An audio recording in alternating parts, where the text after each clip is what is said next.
Откако стана јасно дека Рено ќе биде приморан да се откаже од својот бизнис во Русија вреден 2,2 милиарди евра, раководството на компанијата ги разгледува опциите да ја покрие финансиската загуба што ќе ја претрпи со тоа. Една од нив е и продажбата на акциите што ги поседува во Nissan, добиени при создавањето на алијансата со јапонскиот партнер. Согласно договорот меѓу нив, Рено поседува 44% од Nissan, а Nissan пак само 15% од Рено. Треба да се знае и тоа дека јапонскиот производител има пазарна вредност од над 15 милиарди долари, повеќе од двојно од францускиот.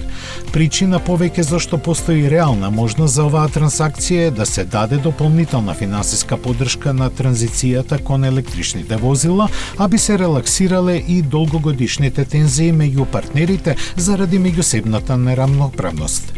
Но, што и да се случи, Рено и Nissan и понатаму ќе имаат заеднички проекти. Што се однесува до Русија, французите молчат, но тамошниот министер за економија изјави дека собственоста на Рено во АвтоВАЗ ќе биде продадена на Државниот институт за моторни возила НУМИ за символична цена од 1 рублја, додека московската фабрика би преминала во владение на градските власти. Ке постои клаузула после неколку години Рено да може да си го поврати својот имот, но по друга цена.